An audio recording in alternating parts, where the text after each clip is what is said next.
Hello and welcome to the CIECA cast. This is Fred Iantorno, Executive Director of CIECA. Today's presentation will provide the summary of the changes and additions to the BMS in Release 2016 R1. Today, Dan Webster will present those changes and additions.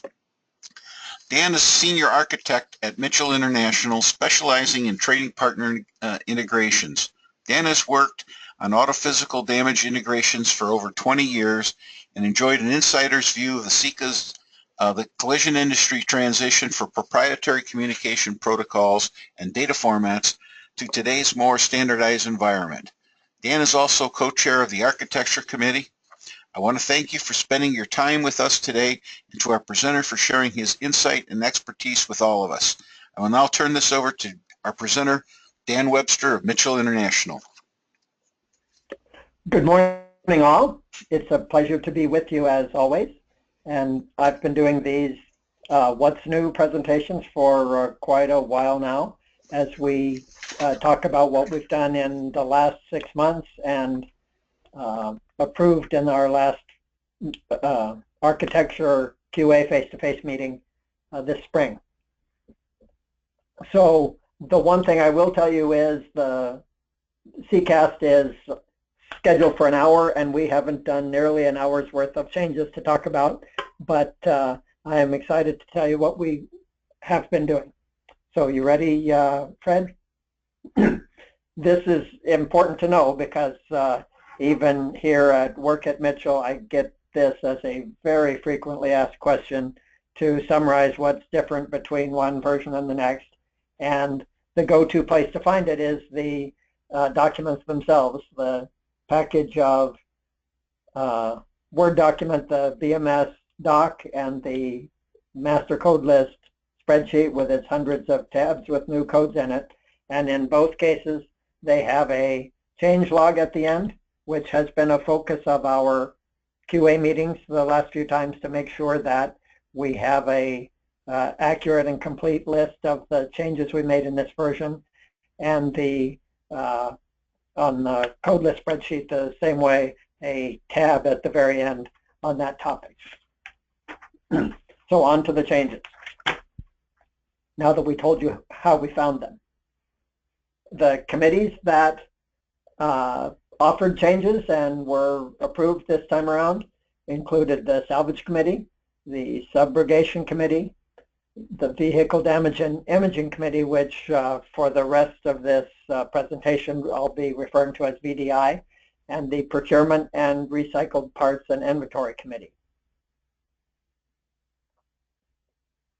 The changes submitted for and by the Salvage and Subrogation Committee were recognizing that owner might be repeating in the admin info section of the BMS. So you can have a infinite number of owners now in the BMS admin. And there's a flag now, owner retained indicator, added in the condition section of the BMS.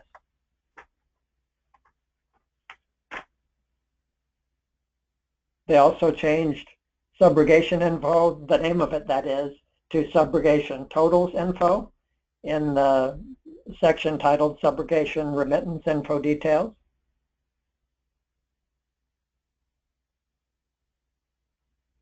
And then at the Architecture QA meeting, we went through a number of things and found mismatches and errors that needed to be corrected that weren't really requested by any committee. The doc attachment, we added the alias file attachment to that. And then in the comparison of the BMS Word document and the schema files themselves, we found a mismatch where the schema incorrectly pointed to file attachment. What was supposed to be file attachment had been doc attachment. And we corrected that.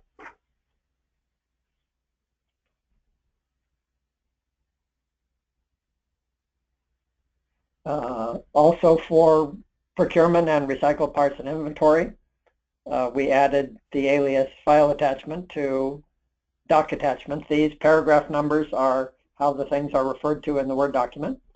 The result was we changed the BMS reference from 3.9.1 to 3.9.2 in the procurement folder, 8.1.3 shipping info, 8.1.13 procurement info, and 8.1.17 procurement part. So this is really geeky BMS document stuff, and it's the way we work together at these QA meetings and on our weekly phone calls, but I'm not sure it's that easy to follow in a presentation about what's new. Then we moved on to changes on the code tables, and something long overdue was we added a column to each code table, so every time hereafter that we change or add a code, there's a column to indicate what version number that changed in, and that will make it much easier in future to say what's new and to say when things changed. And so some of the things that are now marked with 5.3.0 from our most recent release would include the payment type code table. We added support for Android Pay, Apple Pay, and Samsung Pay with the new codes AD, AP, and SP. And in the document subtype code table, we added the code fee for fee-only valuation report at the request of the Salvage Committee. VDI requested calculation method code table, so a whole new table added to the already 170 some in the master code list spreadsheet, and we added calculation methods for fixed amount, percentage based on labor amount, and percentage based on calculated material amount. In the condition code table, we added UK for unknown, both of these at the request of VDI. VDI also added 3 new labor operations. We're up to 40 now, and they are OP38 for polish, OP39 for program, and OP40 for seam seal. There's also a new painting conditions code table, the second code table that we added at VDI's request, and it starts out with 3 enumerations for on vehicle not pre-painted, on vehicle pre-painted, and part removed. In the total type code table, Salvage added the corresponding total type for fee, fees for valuation, and the total type code table, we did some analysis showing their we were missing the corresponding additional operations codes for LA1, the user-defined labor, LAE, the electrical labor, and then the materials for 2-stage, 2-tone, and 3-stage, and OTUM was the new one for undercoating materials. So to keep those up to date, or catch up with a change we made a little while back in the repair lines, we had to change the totals.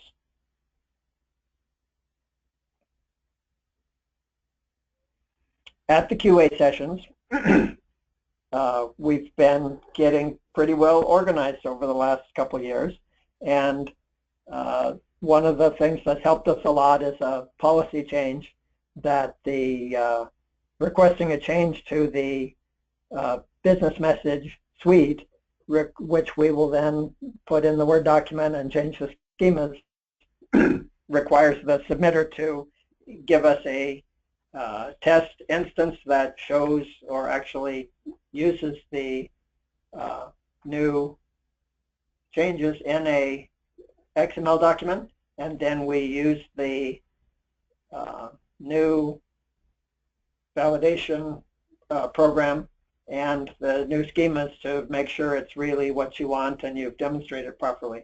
This is a long time in coming, and it allows schema validation to be the proof of proposed changes. In support of this effort, we have a new tool, the new automated validation program that Rick from State Farm, who's been editing the schema for the last year or so, has built for us. Really makes a huge difference in what we're trying to do, because when we piloted this policy a little over a year ago, it was necessary to edit each test instance document to contain the specific name and URL of the schema you wanted to test against, and that made doing volumes of regression tests and new tests of schema changes quite time-consuming.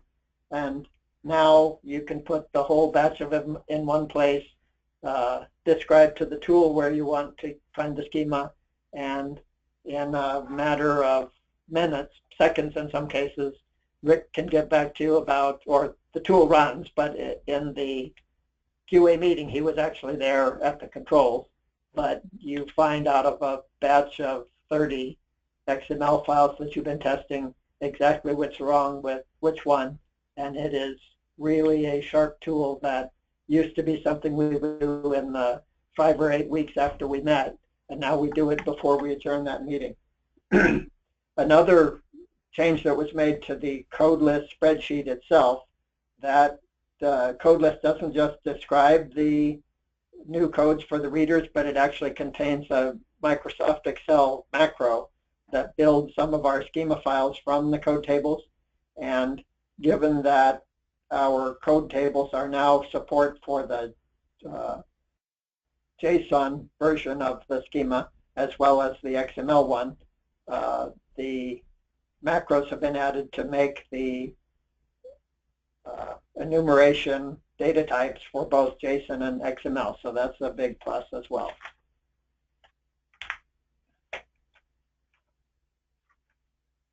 So I might have skipped ahead of myself in order here, but in addition to maintaining the Word document for the business message suite and the spreadsheet where all the codes are enumerated, we have maintained for 15 years now that our standard itself is technology agnostic, although it's been implemented in XML for these 15 years.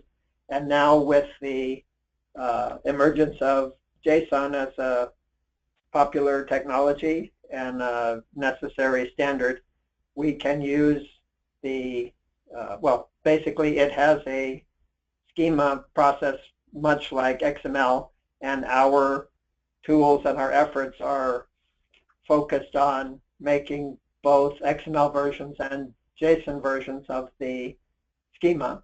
And we're the JSON committee has been testing this, and in support of the not just JSON but the REST service methodology, we're assigning HTTP verbs to all the BMS messages.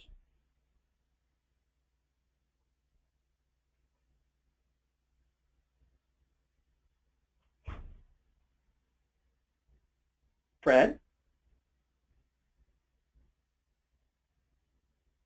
It would help if I unmuted myself. I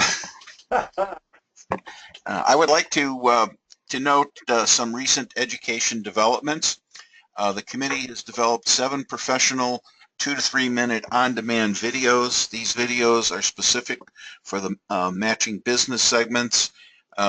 They identify the BMS messages that apply to them, as well as identify the potential business partners. Those include repairs. Well, there's one for repairers, one for insurers, one for parts providers, one for recyclers, one for salvers, one for subrogation processors, and finally one for rental car companies.